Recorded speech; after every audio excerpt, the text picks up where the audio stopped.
Howdy folks, and welcome to the Hillbilly Kitchen. Today we're going to be making Aunt Pork's mayonnaise rolls.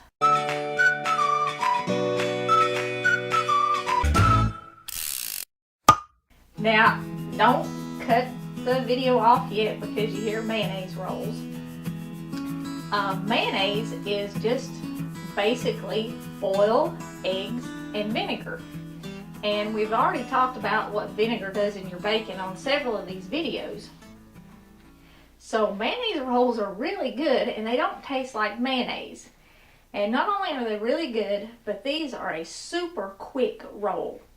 Now, if you've made yeast rolls, you know sometimes they come out and sometimes they don't. And you also know that you have to have at least 4 hours, maybe even overnight, to make a really good yeast roll.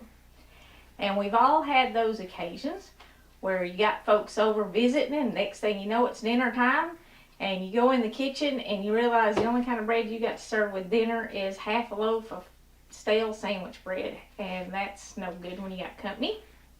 So Aunt Pork's mayonnaise rolls are going to save the day.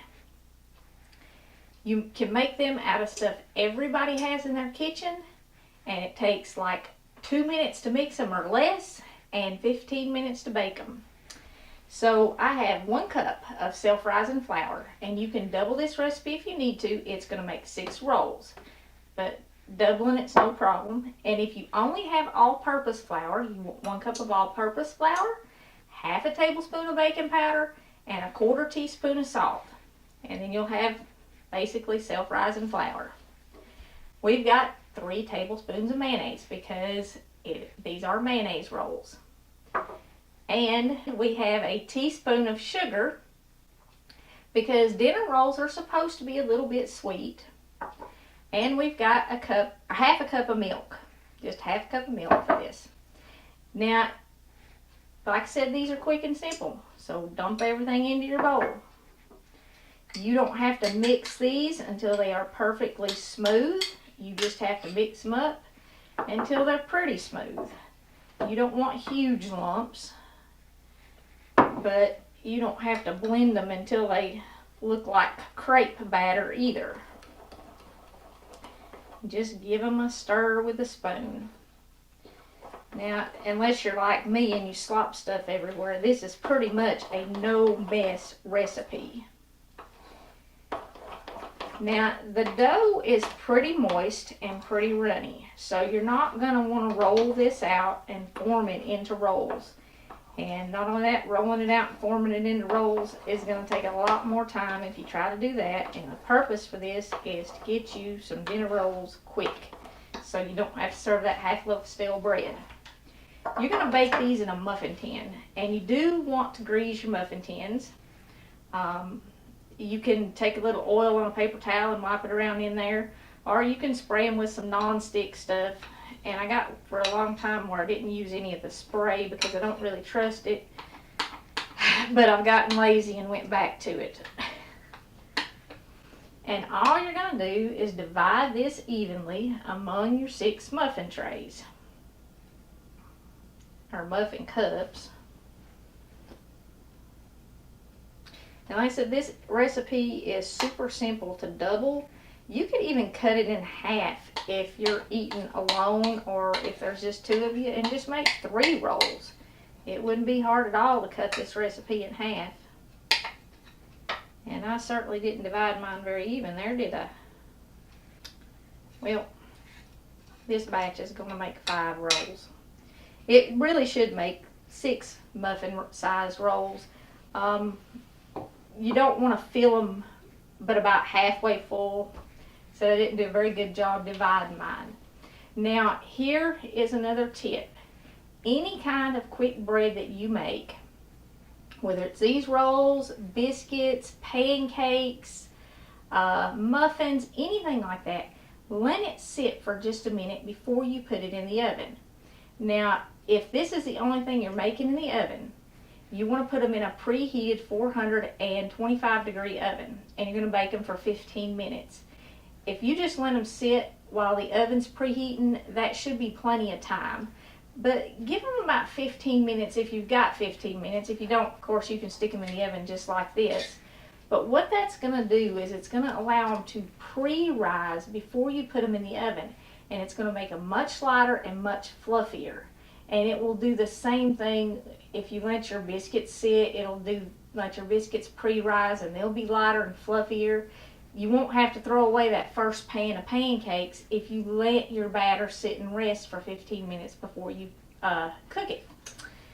So, and that's something I guess I always knew, but it's one of those things that I realized when I was making these videos.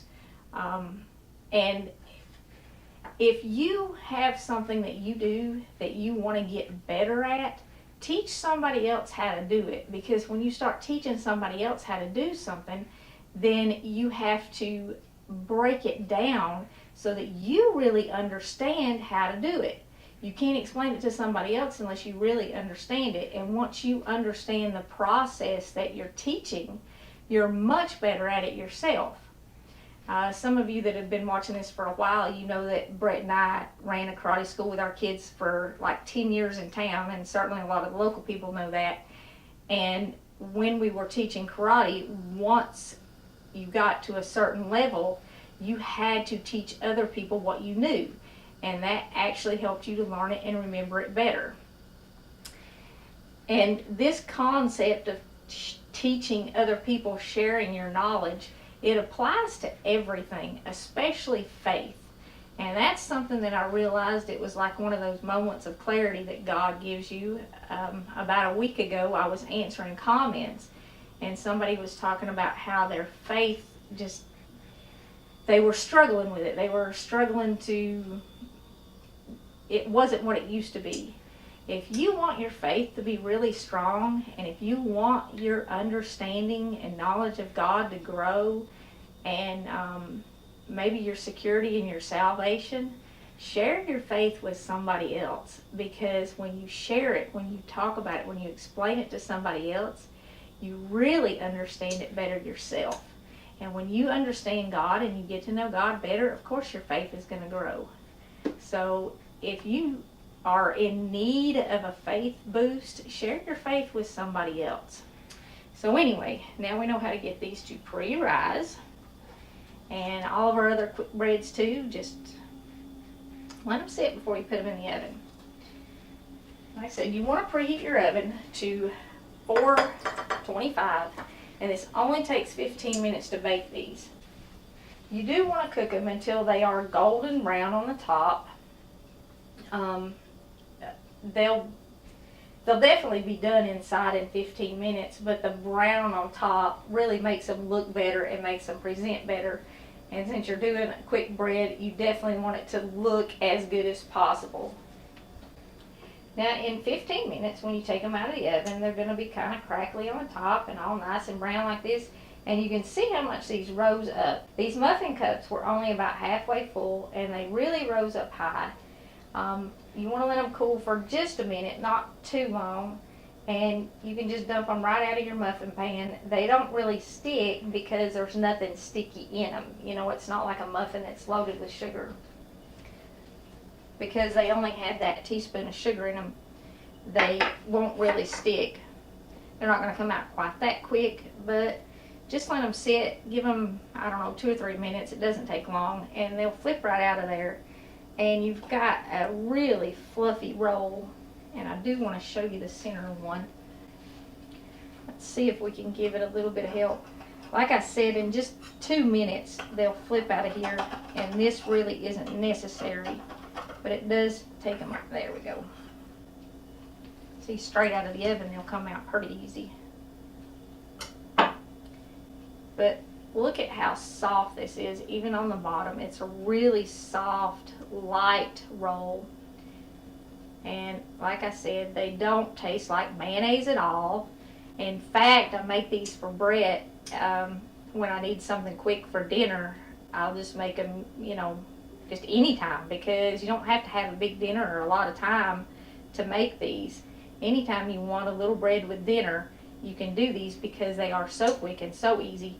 He has no idea they have mayonnaise in them, because if I told him they were mayonnaise rolls, he never would have tasted them the first time. And he's gonna know now, but he already likes them and eats them, so I won't have any problem getting him to eat them. But they really are good. Give them a try. They're so easy. The next time you need a roll quick to go with your dinner, these are great. And you can top them with a little butter while they're hot, or just put a little butter on the table and serve them. And they're cute too, you know, they're little muffin shapes. Oops.